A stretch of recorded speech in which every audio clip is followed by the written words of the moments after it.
Buenas noches, ¿cómo están? ¿Qué semana estamos empezando hoy lunes? Tenemos movilizaciones, empezamos con movilizaciones de los transportistas, de aquellos que buscan que el precio del combustible baje. Iniciamos con el estudio del presupuesto 2023, los números que se van a ir encimando, que se van a ir cruzando. Un proyecto demasiado importante para la vida de todos nosotros. Lo que se busca gastar de todo lo que ingresa y lo que se busca recaudar para el Estado y cómo gastar es lo que se está estudiando, se está empezando a estudiar en el Congreso Nacional.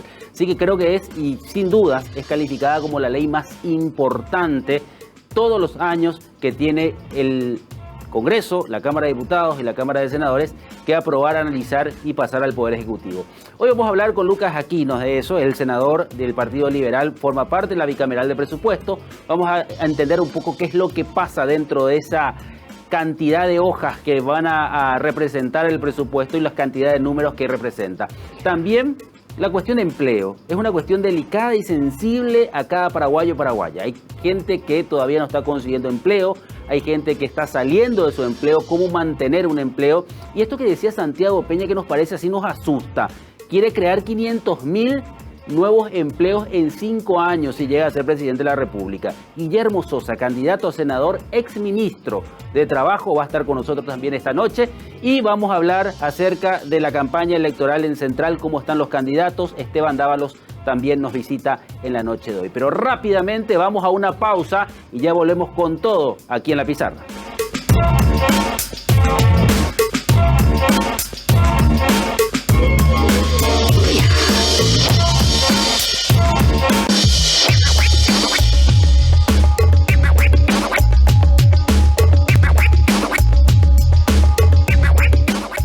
Bueno, y uno de los temas que sin dudas afecta a toda la población cuando se habla de la cuestión de educación, salud y seguridad, no hay que excluir la cuestión del trabajo, porque es algo que mucha gente busca, hay mucha gente que necesita un trabajo no solamente para dignificarse, sino que también por una cuestión de mantener una familia, del acceso a las condiciones laborales. Bueno, hay tantas cosas detrás de la situación del trabajo, la falta de trabajo. Hoy vamos a hablar con Guillermo Sosa, ex ministro de Trabajo, precisamente en el gobierno de Cartes, hoy senador, candidato a senador por el Movimiento Honor Colorado, está en la lista del Movimiento Honor Colorado. Vamos a hablar con él acerca de todo esto que enfrenta la población cuando se habla de buscar un trabajo y de cómo desde el Congreso se pueden generar herramientas o condiciones para generar empleos. ¿Qué tal, don Guillermo Sosa? ¿Cómo estás? Buenas noches. Bueno, muy buenas noches, Luis. Gracias por la invitación. ¿Verdad? El tema de empleo, el tema de trabajo es un tema vital, es un tema que la gente lo tiene íntimamente. Siempre hay algún familiar que está en situación de buscando empleo y es un tema. Con mucho gusto podemos hablar sobre eso. Bueno, primeramente, ¿cómo nació tu inclusión dentro de la lista de Honor Colorado para el Senado? Bueno, Honor Colorado quiere presentar al electorado una diversidad en su oferta electoral. Por un lado, hay políticos de carrera, de militancia, destacados por cierto, que tienen incluso como regiones, digamos, Silvio Velara en Caguazú, Derlis Maidana en Misiones, digamos, que incluso ya tiene un tránsito en el Congreso, ¿verdad? Y por otro lado quieren presentar, digamos, técnicos, como el caso mío, como el caso de Lea, el caso de Gustavo Leite, que tenemos experiencia en gobierno especialmente, y que proponemos y nos presentamos a buscar y a aportar nuestro conocimiento, nuestra experiencia ya en la labor legislativa, especialmente para apuntalar y apoyar al Ejecutivo, que estamos convencidos y estamos trabajando fuertemente para que el próximo presidente sea Santiago Peña. Precisamente, Guillermo, cuando un candidato al Parlamento habla de generación de empleo, ¿qué puede hacer desde el Congreso realmente para generar empleo? ¿O es una cuestión muy de populismo decir yo voy a crear empleos? ¿Cómo uno puede generar empleo desde el Congreso, desde una banca? Bueno, hay muchas herramientas, digamos. Yo te voy a dar dos nomás, por ejemplo. La ley del primer empleo. La ley del primer empleo es una ley que Paraguay debería tener una ley del primer empleo, o por lo menos generar una discusión que pueda de alguna manera estimular y ver cómo se pueda trabajar. ¿En qué consiste el primer empleo? Resulta ser que una persona que sale del colegio secundario no tiene experiencia laboral.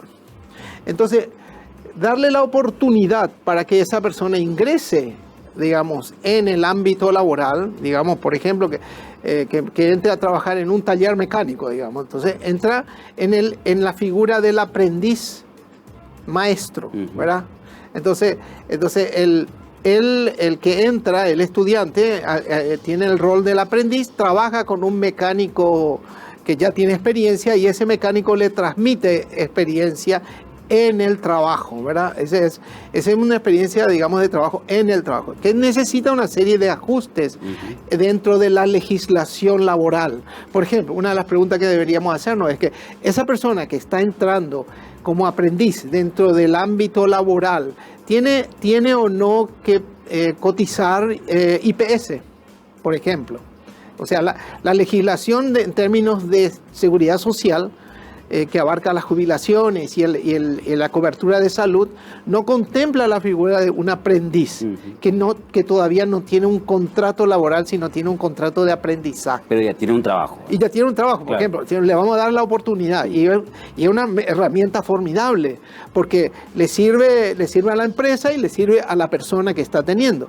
La ley del primer empleo se complementa con algo que se llama educación dual. La educación dual es uno de los puntales en la consolidación del empleo en países como Alemania, ¿verdad? Donde existe esta figura y donde todas las empresas ya tienen como la misión de tener cada año contingente de aprendices que se van incorporando dentro del proceso de ir generando ese empleo, digamos, formal y en ese empleo digno, ¿verdad? Donde fundamentalmente yo considero que tenemos que invertir en la capacitación de oficios, Luis. Porque, ¿qué es lo que pasa? Volvamos otra vez al mismo caso. Un chico que sale de la escuela secundaria se encuentra frente al sector laboral con ninguna experiencia laboral. ¿Qué sabe hacer? Le decía. Y bueno, yo tengo mi título de bachiller en ciencias y letras. Y eso el empleador le dice, ¿y qué quiere decir eso? ¿Qué quiere decir eso? ¿Significa que vos sos mecánico, electricista, plomero, carpintero, informático, experto en videos, experto en redes sociales? O sea, tu oficio, que es la clave, que es uno de las llaves para unir la oferta a la demanda. Muchas veces, y vos me preguntaste antes de comenzar esta audición, me preguntaste ¿por qué mucha gente dice que falta empleo? Bueno, y yo te voy a contestar te voy a hacer una pregunta. ¿Por qué muchos empleadores dicen que no consiguen empleados? ¿Verdad? Decir, pucha, no consigo, o sea que estoy tratando de conseguir y no consigo, ¿verdad? Y porque justamente no tiene el oficio. Entonces, cuando uno tiene el oficio, digamos, una profesión digna y realmente que yo admiro es la profesión de mozo de salón. El mozo que te atiende en un restaurante. Es un profesional que sabe cómo preguntarte, cómo entregarte el menú, cómo abrir la servilleta, cómo servirte la bebida. O sea, todo es un proceso de protocolo y de etiqueta incluso, ¿verdad? Entonces, uno le pregunta a muchos restaurantes, ¿conseguís motos? No, sabe que no consigo. No consigo camareros, mozos, no tengo esa posibilidad. ¿Y por qué? Porque falta la capacitación en oficios, Luis. Ese es uno de los capítulos fundamentales en la tarea de ir generando el proceso de ir brindándole a la gente el empleo digno, ¿verdad? Para unir lo que se llama la oferta a la demanda. Nosotros cuando estuvimos en gobierno invertimos mucho en la demanda. Nosotros salíamos a hablar con los empresarios, con los empleadores. Y decía, ¿qué te falta? ¿Qué te falta? Entonces, fíjate vos que, por ejemplo, hoy en día todas las maquinarias industriales, en su mayoría son todas ya robotizadas, Luis. Ya tienen elementos de robótica, tienen elementos de mecánica y electrónica, se llama mecatrónica. Entonces, ¿qué hicimos nosotros? Nosotros hicimos una capacitación adecuada a eso. Trajimos laboratorios de Israel trajimos laboratorios de primer nivel y fortalecimos el centro de capacitación paraguayo japonés de San Lorenzo. Creamos con el gobierno de Corea el Centro de Tecnología de Avanzada. Ahí se enseñan mecatrónica, informática, y no solamente eso.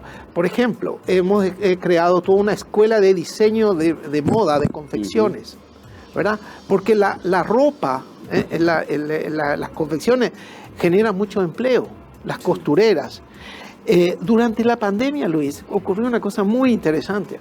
Cuando todo el mundo quedó encerrado, un amigo mío me llama y me dice: Guillermo, quiero que vengas un poco a mi taller. Y fui a su taller, un taller industrial. En las buenas épocas ellas tenían 50 costureras y hacían ropa para escolares. Sí. Y me dice: mira, ahora no vendo nada, porque cerramos toda la escuela, no había escuela. Entonces no había necesidad de comprar ropa para los escolares. Entonces, ¿qué hago con toda esta gente? ¿Tengo que despedirla?, me dijo.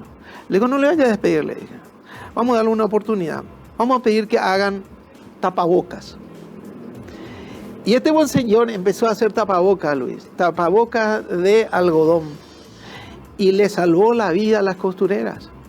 Porque incluso cuando estaban enfermas, habían contraído COVID, les llevaba los cortes de tela para que pudieran trabajar en sus casas, ¿verdad? Eso es adecuarse a la demanda, ¿verdad? Santiago Peña dice: vamos a generar 500.000 empleos. Suena muy fuerte.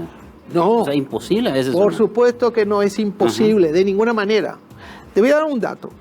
Durante el gobierno del presidente Horacio Cartes, nosotros hemos creado 72.000 empleos en promedio por año. 72.000. 360.000 en promedio. Años más, años menos. Ese dato que yo te doy no es del Instituto Nacional de Estadística, no es tampoco mi cálculo a través de la encuesta de hogares, porque acá nosotros no tenemos censo todavía. Ahora con los censos vamos a saber un poco más. Eso lo dice el Banco Mundial. Eso lo dice el Banco Mundial. El Banco Mundial señala que nosotros necesitamos 60.000 empleos al año para poder ajustarnos a la gente que entra dentro de la fuerza laboral, dentro de la población económicamente activa. Pero nosotros generamos 72.000, o sea, 12.000 empleos más de lo que se necesitaba, ¿verdad? Entonces, ¿qué ganábamos? Incluso o sea, le ganábamos a la necesidad, digamos, ¿verdad? Le ganábamos a la necesidad. Porque eso hay que descontar muchas personas que no quieren directamente trabajar, quieren seguir estudiando, hay otra gente que migra, ¿verdad? Incluso hemos atendido cuestiones que socialmente son muy importantes, Luis. Por ejemplo, el tema de los cuidados. Nuestra población está creciendo y se está volviendo más vieja, ¿verdad? Entonces, ¿quién no tiene en su familia un anciano? ¿Verdad? Yo tenía problemas con mi mamá estaba enferma, ¿verdad? Al principio mi papá le cuidaba, ¿verdad? Y finalmente falleció mi papá y mi mamá, tuvimos que cuidarla, especialmente mi hermana es la que más le cuidaba, pero mi hermana es arquitecta y tenía que trabajar también. Entonces teníamos que buscar una persona para que le cuide. Esa tarea tan digna, esa tarea de atención, es un empleo fundamental dentro de nuestras familias. Yo quiero invertir en el tema de cuidados. Quiero que haya una ley que potencie el cuidado. Y en ese sentido tengo el respaldo de Santi. Santi me dice: cuidado es una de las áreas. El cuidado de nuestra población adulta, nuestros adultos mayores, le tenemos que cuidar. Vos sabés, Luis, que en España, en el mejor de los tiempos de migración paraguaya, hubo aproximadamente 500.000 paraguayos trabajando en España. Sí, que la mayoría trabajaba en eso. La mayoría de esos trabajaban en eso. Sí. Cuidados. Se iban a cuidar ancianos y niños. Pero tenían un problema, Luis, que no tenían un certificado. Al no tener un certificado, no podían tener sus papeles legales, no podían aportar para sus pensiones, para su jubilación. Entonces nosotros hicimos una cosa muy interesante. Abrimos el SNPP en España. Junto con Ramón Maciel, director del SNPP, y con María Victoria Cosia, directora del SINAFOCAL, nos fuimos a España y abrimos ahí. Hicimos un acuerdo con el gobierno español y con el Ayuntamiento de Madrid. Hicimos capacitación de nuestros paraguayos en España. Para validar para que ellos puedan tener su certificado. Entonces, hacían los cursos de cuidados, se recibían de personal idóneo, ¿verdad? De cuidados, podían tener su certificado y con eso accedían a su certificación y podían cotizar pensiones. Lamentablemente, ahora que justamente estuve en España, visité a los que trabajaban con nosotros y me dijo, no sé, todo eso que ustedes hicieron se interrumpió todo. Se interrumpió. Entonces nosotros vamos a volver a hacerlo, vamos a invertir en cuidado. Y cuidado no es solamente ancianos, niños, también. Faltan niñeras. Y cuando hablo falta niñera, no es que no haya suficientemente chicas que puedan cumplir la labor de niñera, Luis. Las chicas, el empleo juvenil femenino es uno de nuestros dramas. Sí. Y es uno de los temas que tenemos que abordar, porque una cosa es decir empleo en general, otra cosa es enfocarse, ¿verdad? Entonces, niñeras quiere decir una niñera que sepa cómo tomarle la temperatura a tu bebé, cómo cambiarle el pañal, ¿verdad? Si se atora, cómo hacerle erutar. O sea, hay toda una mecánica que la madre va adquiriendo con la práctica. Pero en la medida que vos puedas hacer. Nosotros hicimos eso, curso para niñeras.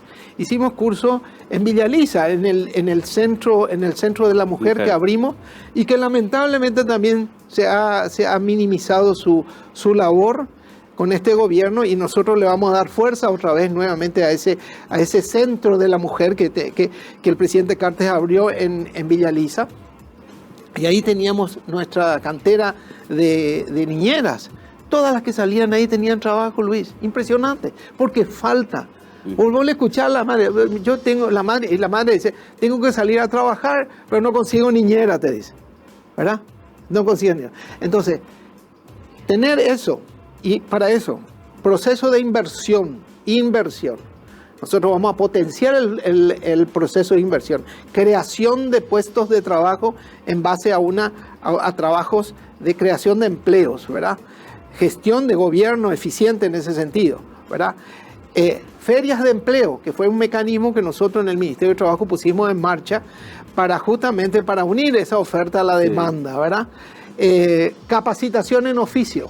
Y ahí cerramos el círculo, ¿verdad? Ahí cerramos el círculo. Vamos a tener los 500 empleos. Y cuando el señor Arnaldo Wins quiere desmentir a Santiago Peña, diciendo, no, ni siquiera pudieron hacer, no conoce esa realidad. Con mucho respeto, señor Wins. Usted no sabe lo que nosotros hicimos con el gobierno del presidente Horacio Cartes, o simplemente está queriendo, por una cuestión electoral, minimizar nuestro trabajo, que fue tan bueno y que la gente no se olvida.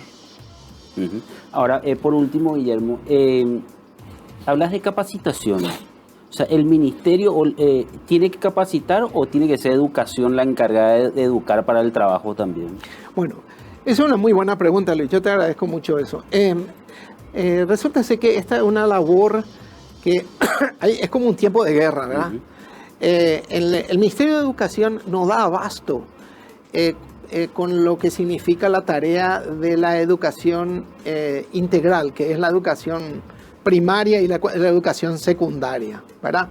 Entonces, por una razón, digamos, coyuntural, yo digo, no es una cuestión estructural, porque ojalá que el sistema educativo pueda tener maestros lo suficientemente capacitados, lo suficientemente bien pagados, bien remunerados, con aulas que tengan tecnología, que tengan equipamiento, que tenga laboratorio, y podamos tener ya que el chico que se recibe de la escuela secundaria ya esté preparado para trabajar, digamos. La verdad que no está preparado para trabajar, el chico está preparado para la vida, pero no para trabajar, ¿verdad? Entonces todavía no le falta ese oficio, que es lo que nosotros a través del Ministerio de Trabajo le damos esa capacitación en formación, en capacitación y en especialización para el trabajo específicamente. Y que hemos creado justamente con mi colega y amigo Enrique Riera, creamos un mecanismo de coordinación, porque históricamente, y no solamente en nuestro país, ¿verdad? Históricamente en muchos países hay como una rivalidad entre los ministerios de educación y de trabajo, ¿verdad? Entonces creamos un mecanismo de coordinación y creamos un consejo educación-trabajo. Ese consejo tiene que ser fortalecido, porque tenemos que hablar permanentemente con el Ministerio de Educación. Tenemos que trabajar en esta es una tarea patriótica que tienen que tener un equipo como el que ha tenido fíjate vos que en ese sentido el presidente Carter fue muy eficiente en ese sentido. Él a nosotros nos dejó trabajar y nos obligó a trabajar en equipo. No como compartimientos estancos, sino como compartimientos. O sea, cuando teníamos que hacer el barrio San Francisco, estábamos todos, desde la ANDE, el Ministerio de la Vivienda, el Ministerio Itaipú, todos estábamos trabajando. Éramos equipos, no era una sola persona. No era una persona la que hizo, o una sola institución. Éramos todo un equipo y tenían la voluntad política del presidente de la República. Entonces, ese mecanismo del Consejo tiene que funcionar como un reloj, ¿verdad? A mí me da pena ver el Centro Vocacional Carlos Antonio López, el Centro Vocacional, allá, lo que se dice el técnico, el Colegio de los Técnicos, que ha traído tan buena gente, graduados técnicos que se gradúan, gente que realmente, eso que ya entran directo al trabajo, se pelean todo por ello antes que se reciban para darle trabajo. Ese tiene que ser nuestro norte, pero no tienen recursos. Fíjate vos que prácticamente con un presupuesto de $1.000 millones no le alcanza la plata para hacer todo lo demás y van a invertir otra vez en el centro técnico. Entonces es una tarea que nos repartimos y tratamos de hacerlo conjuntamente, ¿verdad? Bueno, Guillermo, muchísimas gracias. Es apasionante porque es algo, como decís, nos afecta a todos. En algún momento, y bueno, yo tengo hija adolescente, en algún momento van a tener que salir a buscar trabajo, ¿verdad? O sea, y es un tema que nos tiene que interesar y apuntar porque todo lo que pasa por la política nos afecta dentro de lo que es un Estado, y entonces creo que hay que mirar a bien a quién se le tiene que ubicar en los lugares claves para poder responder. Claro, por eso es que yo decido presentarme, Luis, y le quiero pedir a tu audiencia si me puede apoyar el 18 de diciembre, votar por el número 38, que hay que acordarse que no es más por lista, es por nombre, y si realmente tengo esa confianza del electorado, quiero servir en el Congreso Nacional y fundamentalmente apoyando a una persona que yo creo que va a hacer una labor fundamental e importantísima, que es Santiago Peña, por el que yo pido que la gente también vote por Santi y por Aliana, que va a ser uno de los mejores gobiernos que ha tenido nuestro país. Gracias Guillermo, muy amable. Gracias, Luis. Guillermo Sosa, exministro de Trabajo, candidato a senador aquí en La Pizarra. Vamos a un corte, ya volvemos.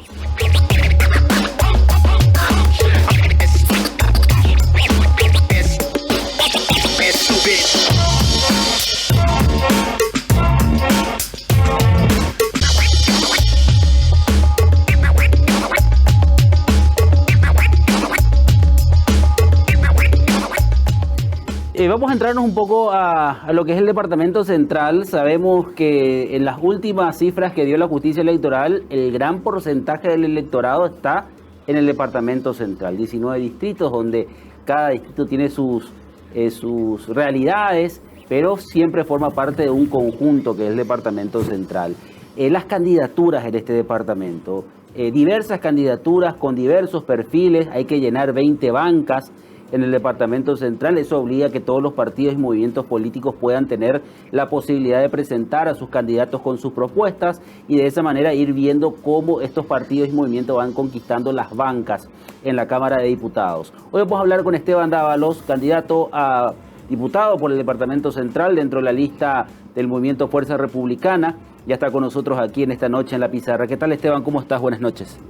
Buenas noches, Luis, ¿cómo estás? Muy complacido por compartir aquí contigo este programa político, visto por muchas personas. Me complace compartir contigo y a toda la teleaudiencia. Muy buenas noches. Bueno, este es un desafío personal. ¿Vos llegaste también ya a presentarte en alguna oportunidad para el mismo cargo, Esteban? Sí. Hace 5 años yo me había presentado ya en las elecciones anteriores y me había quedado número 10. Hicimos alrededor de 27.500 votos en las internas.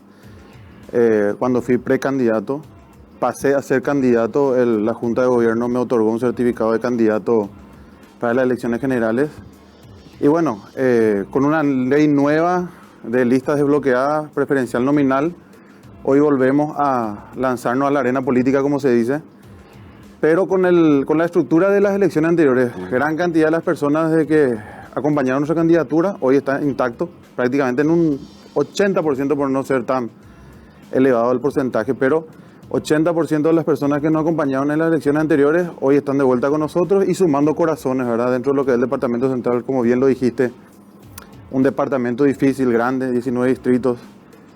Apuntar a eso, creo que podemos llegar a la banca de la Cámara Baja. ¿Vos crees que este sistema te va a favorecer más a vos en este momento a la candidatura, a tu proyecto como diputado?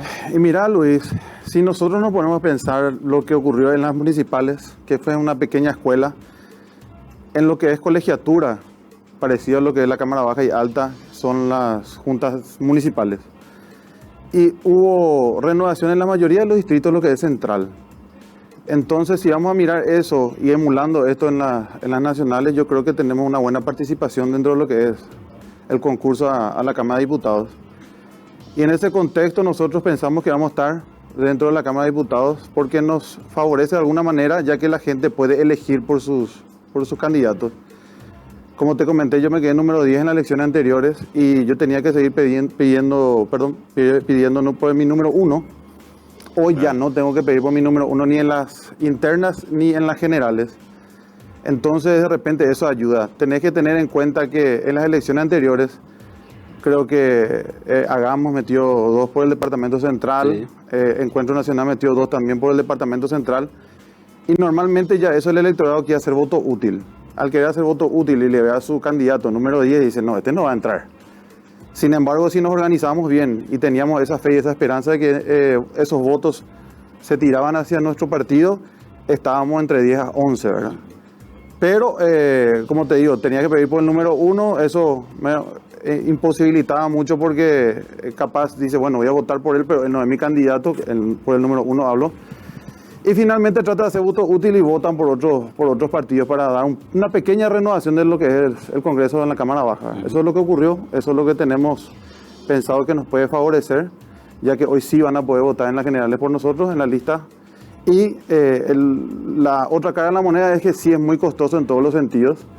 Uno va apostando mucho en el tiempo, uno tiene que recorrer mucho más porque tiene que recaudar los votos y también uno deja de lado muchas cosas como el trabajo. Yo provengo del ámbito privado, dejo de lado mi trabajo y también mi familia, que me duele mucho, ¿verdad? Claro, ¿vos te considerás parte de esa camada de posibles parlamentarios que van a representar la renovación? Yo voy a ser diputado, Luis. Voy a estar en el tercer piso de hacer mi oficina. Te digo porque el equipo que nos acompaña es un equipo poderoso y uno ya siente el entusiasmo de la gente, el fervor. Entonces, así como estamos, yo voy a ocupar una de las bancas dentro de la Cámara de Diputados. Así va a ser. Bueno, ¿y cómo se puede enfrentar esa calificación de Cámara de la vergüenza que le dan a la Cámara de Diputados? Y justamente por eso, tiene que apostar a las personas que van a trabajar con la gente y para la gente. Sé que parece un discurso ya bastante gastado, pero pueden apostar con esta nueva ley en elegir a las personas que quieren trabajar por la gente, que quieren trabajar por la República, por la nación. Y hoy tenemos la brillante oportunidad de que podamos acertar no solamente en votos, sino en elecciones. Uno ya puede elegir. La Cámara de la Vergüenza, yo también justamente por eso participo hoy de vuelta en estas elecciones, porque no me veo representado por varias de las personas que están dentro del Congreso de la Nación. Entonces, si querés que se haga algo bien, hacerlo vos mismo, dice un dicho, ¿verdad? Y por eso hoy estamos integrando la lista 3. Me toca estar en la opción número 12. Como te comenté, ya fui candidato en la elección anterior, así que vamos a tratar de lavar un poco la cara. y tratar de conformar equipos dentro del Congreso, porque sabemos que es un colegiado y tenemos que indefectiblemente armar equipos para que podamos quitar nuestros proyectos. Claro, a eso quería llegar también, Esteban, porque hay que ser bien sincero con la gente, no hay que engañarla al electorado, ¿verdad? Porque una cosa es ser candidato a un cargo ejecutivo, donde te tiene que ejecutar los proyectos, los programas, y otra cosa es ser legislativo. Desde el legislativo, ¿qué se puede hacer por la gente? Bueno, la gente tiene que tener en cuenta, como dije, un colegiado. Y tenemos que entrar a negociar para que puedan salir nuestros proyectos. Desde el legislativo, ¿qué hace un diputado, qué hace un senador? ¿Qué voy a hacer yo cuando esté ahí adentro? Vamos a hacer proyectos de leyes que puedan ayudar a las personas más desprotegidas. Las personas que no están desprotegidas, bueno, pueden esperar un poco más, pero las desprotegidas sí necesitan urgentemente un apoyo político. Y no solamente hacer proyectos de leyes, el diputado está como para hacer aprobaciones y estudios de lo que hoy estuve viendo, se estaban conformando las comisiones de presupuesto, por ejemplo. Y también no solamente eso, también nosotros estamos como para ser contralores de la República, en el sentido de que nosotros tenemos que ver, observar e investigar de que las instituciones tengan que funcionar. Y en el caso que no estén funcionando como tienen que funcionar, tenemos dentro de nuestra prerrogativa pedir informes a las instituciones. Claro, vos venís del sector privado. ¿Hay mucha diferencia en tener funciones en el sector privado que en el sector público? Sí, hay diferencia, evidentemente. En el sector privado es mucho más dinámico todo, ¿verdad? Porque no se puede esperar. Y en el sector público sabemos que tenemos que cumplir protocolos y eso demora muchas veces de que salgan los resultados, ¿verdad? Claro, pero ¿y ahí cómo uno puede tener resultados sabiendo que vos tenés enfrente a toda una estructura, una burocracia? ¿Cómo uno puede dar resultados inmediatos a los problemas inmediatos que tiene la gente? Y justamente, Luis, para que las cosas vayan saliendo, uno tiene que ocuparse, no solamente preocuparse. Nosotros tenemos un gran equipo que nos está acompañando hace tiempo y ese gran equipo me va a seguir acompañando desde la Cámara de Diputados. Y nosotros vamos a delegar funciones en donde vamos a solicitar siempre los informes a nuestro equipo para ver si están avanzando los puntos que nosotros estamos requiriendo. Entonces, en ese sentido, va a tener que ser un poco más dinámico, va a estar haciendo el trabajo de corroborar, estar investigando si ya se dio solución a las personas que... Nosotros vamos a hacer una política de puertas abiertas, no solamente desde la oficina, porque nosotros tenemos que salir a mirar la realidad. Yo creo que el Paraguay hoy está con mucha necesidad de desarrollo y yo siempre le consulto a las personas cuando tenemos reuniones populares, o sea, ¿ustedes quieren un Paraguay igual o quieren un Paraguay mejor? Y evidentemente la respuesta es obvia, todos queremos un Paraguay mejor. Si la comunidad está bien, nosotros también vamos a estar bien, eso es lógico, ¿verdad? Lastimosamente muchos tal vez buscan un atajo como para mejorar su vida personal, sin pensar en lo que es la comunidad, ¿verdad? ¿Por qué ustedes creen dentro del equipo del oficialismo Fuerza Republicana que Arnoldo Vins puede dar ese Paraguay? Y fíjate, es una persona que ya viene demostrando su trabajo desde el Ministerio de Obras, vino demostrando porque ya renunció, desde el Ministerio de Obras Públicas. Creo que en la historia nunca se hizo tantas rutas asfaltadas como se estuvo haciendo en los últimos tiempos en este gobierno. También llevaron acuerdos para que se hagan muchos puentes, entre ellos dos puentes internacionales. El que ya conocemos que está en Presidente Franco, el otro con Puerto Murtiño. Entonces nosotros pensamos de que eso puede traspolarse o trasladarse a su gobierno, ¿verdad? Y aparte es una persona de familia, es una persona pro vida también, proviene de la iglesia, ¿verdad? Así que si es que eso se puede trasladar a la vida pública, yo creo que podemos tener un gobierno bastante interesante e importante que puede llevar al desarrollo de nuestra República del Paraguay. Bueno, estás trabajando con Carla Basigalupo, ¿verdad? Dentro de lo que es la candidatura de ella a la senaduría. Carla es una persona guapa, una persona que veo mucho trabajo en ella, mucha dedicación, se apasiona en lo que es el Ministerio del Trabajo, el SNPP, la SINAFOCAL, lo que va a un conglomerado de instituciones que está bajo el mando del Ministerio del Trabajo. Estamos trabajando con ella es nuestra candidata a senadora, pero evidentemente esta situación en las listas, cada uno estamos peleando ahí cabeza a cabeza, pero sí nos ayudamos evidentemente y ella es una figura que reivindica la renovación al igual que yo. Ese es el camino de quien... Ese es el camino. La dedicación, creo que también, al igual que nuestro candidato a presidente Arnoldo Vince, ya viene demostrando una calidad de persona y una calidad institucional que se puede mirar, ¿verdad? Hoy en día con la tecnología se puede ver, se puede evaluar.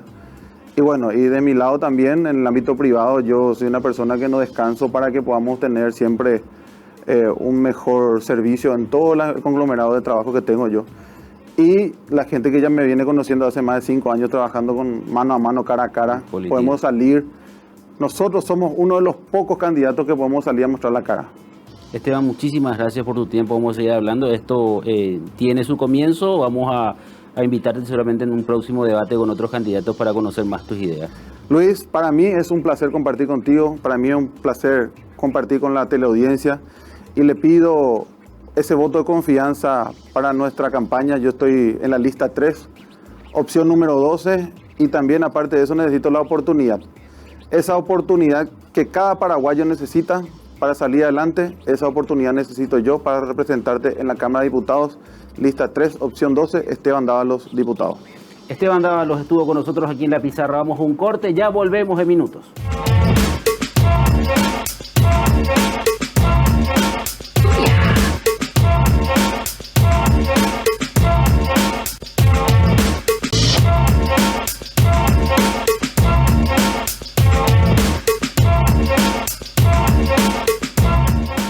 Seguimos aquí en La Pizarra, noche del lunes, noche que nos invita también hoy a hablar acerca de la gestión dentro del Congreso Nacional, qué está haciendo un Congreso actualmente, qué está haciendo un Parlamento, qué va a hacer a partir de ahora, porque se está estudiando el presupuesto, o empezó el estudio del presupuesto 2023. Por eso hoy vamos a hablar también con el actual senador Lucas Aquino, presidente de la Comisión de Juventud, Adolescencia y Niñez de la Cámara de Senadores.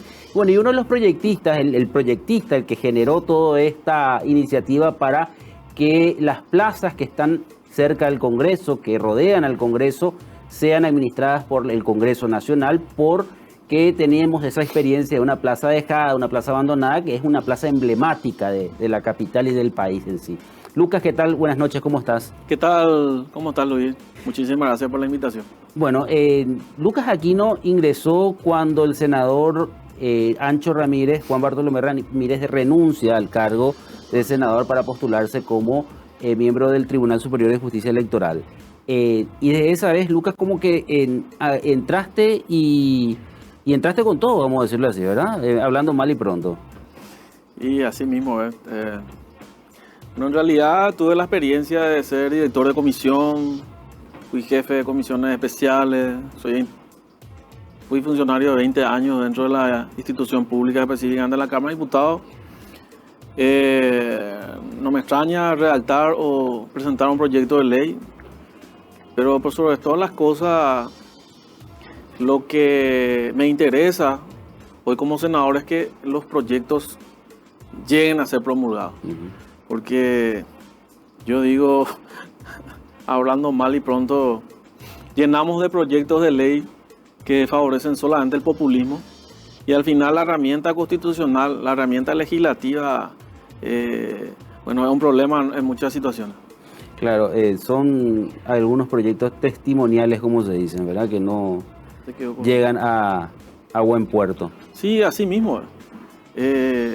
Yo creo que los proyectos testimoniales o mediáticos lo que hacen es embarrar el sistema democrático. Creo que es muy difícil en algunas situaciones. Me tocó tratar proyectos de ley con 2 páginas sin argumentación como director. Y lógicamente tuvimos que remitir al archivo. Y bueno, si uno hace un análisis de la famosa producción legislativa y entras a mirar con lupa, bueno, qué proyectos son los que pueden beneficiar al país y cuáles no, yo creo que prácticamente estamos hablando de más del 50%. Sí. Bueno, creo que fue la semana pasada, no recuerdo bien, le escuché a Celeste Amarilla en la Cámara de Diputados decir que no se justificaba que el Congreso Nacional administre las plazas que están alrededor del edificio del Congreso, que eso es competencia de la municipalidad, que ustedes como parlamentarios le iban a sacar la competencia a un municipio. Es un proyecto que vos presentaste. ¿La idea cuál era, Lucas? Así mismo es. En primer lugar, no se le quita competencia a la municipalidad. creo que se le está premiando a la municipalidad con su mala gestión. Y en segundo lugar, el Congreso es dueño de la Plaza de la Victoria, hoy Eligio Ayala. No es extraño para el Congreso administrar plaza. Es como que yo le diga hoy al Banco Central que elimine la pileta olímpica que tiene a su cargo. Yo creo que si le es la función por ley del Banco Central, no va a estar especificado que ellos tengan que construir piletas. Entonces, lo que nosotros estamos haciendo es restaurar un patrimonio histórico y blindar el presupuesto para la puesta en valor de las plazas. Y la figura es la concesión. Ellos quieren aplicar una figura al padrinazgo, pero ¿cómo vos vas a blindar los recursos con un padrinazgo? Eso se hace con una resolución o una ordenanza. Estamos hablando de las plazas históricas. Estamos hablando de 23.000 metros cuadrados de toda la historia de la República. Que han sido ocupadas incluso. Que han sido ocupadas y que hoy prácticamente la mitad de las plazas ya están prácticamente recuperadas. Las plazas de armas están totalmente despejadas, con veredas nuevas, totalmente enrejadas. O sea, ni siquiera se aprobó el proyecto de ley y ya cumplió parte de su fin. O sea, creo que los asuncenos en realidad, porque yo soy limpeño, tienen que entender que este proyecto es para la ciudadanía en general, ¿verdad? Y bueno, y si algunos diputados asuncenos no tuvieron la idea, creo que tienen que acompañar, ¿verdad?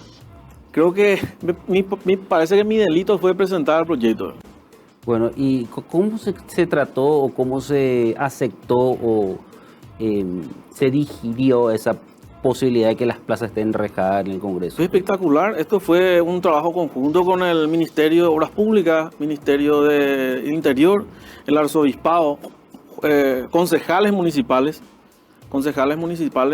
que trabajaban en conjunto para ya con los recursos hacer obras previas, antes del proyecto de ley. O sea, esto se vino trabajando ya hace tiempo. Y bueno, el resultado es que hoy todas las plazas de armas, hoy tiene jardinería, están arreglados la vereda, como te dije. A la noche están prendidos los alumbrados públicos. Y la verdad que cambió totalmente el panorama. Pero hacía falta enrejar. Claro, ¿Sí? así mismo. ¿Se tiene otro aspecto cuando se enreja una plaza? Lógicamente no es la solución civilizada. ¿Quién no querría pasear por unas plazas sin rejas, con jardines? Pues lamentablemente los manifestantes cuando vienen a la plaza lo primero que hacen es destruir. Y otro grupo de personas que ocuparon literalmente las plazas del centro, lotearon las plazas del centro. Porque se interpretó también desde algunos habrán interpretado que precisamente la idea era que esa plaza no sea más utilizada por los manifestantes, o sea, no manifestarse en esa plaza. No, esa es una... Mira que yo ya escuché todo cuando presenté este proyecto. Algunos senadores me dijeron, Lucas, nos tiraba un problema encima. Otros, Lucas, se encerró la plaza. Lucas, o sea, todo el mundo tratando de como si fuera que el negocio de algunos políticos debe ser la imagen de pobreza y desesperanza en las plazas. O sea, tener cautivo a ciertas personas. O sea, esa imagen a muchas personas por la pinta era rentable. Yo creo que después de la intervención del Ministerio de Obras Públicas y el Ministerio del Interior, se solucionó un problema de seguridad también ahí. Y las plazas están totalmente abiertas. Hay manifestaciones, hubo ya varias reuniones, manifestaciones, lo que no podés es acampar en la plaza.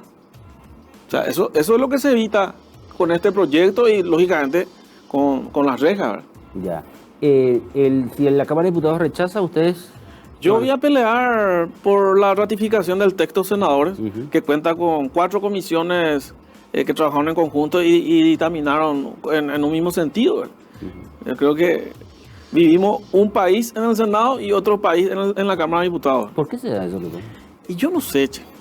Yo no sé, la verdad que me sorprende de algunos legisladores. Estoy totalmente sorprendido, ¿verdad? De la posición que tomaron. Como les digo a muchos amigos, muchos periodistas, es un simple proyecto de hermosear una plaza. Y es eso. No estamos hablando de un presupuesto de billones de dólares. Estamos hablando de un presupuesto para habilitar las plazas para que otra vez los ciudadanos puedan ir con la familia, con los colegios. Yo quiero que vos vayas a ver, Luis. Es increíble que ahora algunos colegios vienen a hacer sus recorridos para conocer el cabildo y para conocer las plazas. Porque no es solamente un problema en las plazas. La capa asfáltica que rodea las plazas está totalmente destruida con aguacería y compañía. La venta de droga al entrar a la tarde, niños desnudos, la inseguridad pasó ya prácticamente enfrente a la catedral. Y esas personas ya tienen un lugar donde irse. Sí, yo recuerdo que una de las cuestiones que siempre se debatía en esto era que cuando subía el río había que ubicar a la gente en la plaza y después vuelve detrás del Congreso, y que el Congreso como que tapaba una realidad de la gente que vivía en esa zona, ¿verdad? O sea, siempre se ha priorizado el lugar de las personas damnificadas en lugares cercanos a lo que significa el lugar donde ellos normalmente hacen sus actividades, ¿verdad? Por eso se cuestionó mucho el tema de por qué en la plaza y no por en otro lado. Ahora, Lucas, dentro de lo que significa tu gestión dentro del Congreso, la Cámara de Senadores, ya empezó hoy el presupuesto. ¿Cuál va a ser tu prioridad como Ya empezó miembro? hoy el presupuesto. Yo soy miembro de la bicameral. Recibimos hoy de mano del ministro de Hacienda el plan del ejercicio fiscal 2023. A las 2 de la tarde estuvo el ministro del Interior. Y yo creo que no podemos dejar de lado el tema de seguridad. Yo soy un convencido que hay que dotarle al ejército y a la policía de cuánto dinero necesite para combatir directamente y frontalmente al narcotráfico y al crimen organizado. Y creo que también tenemos que elaborar planes para estabilizar la inflación y tratar de mantener el empleo. La situación en la calle es desesperante, Luis. Falta de empleo, inseguridad. La falta de empleo, la inseguridad y lógicamente la renta para el pequeño y mediano productor. Eso creo que tenemos que generar algún tipo de proyecto con el crédito agrícola, de habilitación, dotar de mayor capacidad a los productores. Yo presido el Frente Parlamentario de Apoyo a la Producción. Desde ahí vamos a incentivar los créditos blandos a bajas tasas de interés con créditos a largo plazo para tratar de recuperar la economía desesperante del campo. Ahora, por último, estás con Martín Burr. Sí, ¿Por qué con Martín Burr? Martín tiene claro el panorama general de la República. Y él habla de solucionar el problema de las familias, el microproblema. Todo el mundo se llena la boca con proyectos y programas que favorecen a los macros, ¿verdad? Martín, sin descuidar los macros, pretende que las familias sean el centro del Estado hoy, ¿verdad? Tanto la cuestión de pobreza, inseguridad y la falta de empleo. Él tiene un mecanismo que funciona en 45 países del mundo. Es premiado en varios congresos internacionales.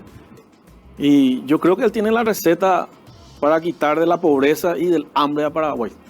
A más de 800.000 familias. ¿Vos estás en la lista de él, en el orden? Nosotros tenemos una alianza con el Movimiento Renovación Azul. Yo soy, en este caso, quedé como coordinador del Frente Parlamentario Liberal, Frente Popular Liberal, y tenemos una alianza con Eduardo Nakayama. Yo estoy en el lugar 3 de la lista de senadores. Bueno, Lucas, te agradezco mucho el tiempo. Vamos a seguir hablando. Ya empezó, como decíamos, el estudio del presupuesto y todo lo que deriva de ese debate, porque ahí se definen las políticas públicas a ser implementadas cada año y que tiene que tener también una continuidad para que pueda ser efectiva. Así que muchas gracias, Lucas. Muchísimas gracias, Luis. Bueno, este es el proyecto más importante de la República. Nos tiene que tener, lógicamente, unidos como patriotas para tratar de quitar lo mejor y tratar de que nuestro país, con lo poco que tiene, pueda combatir con lo que te dije, ¿verdad? Que es la galopante inflación, la falta de desempleo y lógicamente la seguridad en toda nuestra república es prioritaria. Gracias, Lucas. Senador Lucas Aquino aquí en La Pizarra. Con esto cerramos. Hoy lunes, La Pizarra, pasó el senador Lucas Aquino a explicar qué contiene el presupuesto 2023 y este tema que generó polémica en algún momento que tenga que ver con las plazas que va a estar a manos del Congreso Nacional a través de una ley. Cerramos este capítulo, nos reencontramos el próximo lunes. Buenas noches.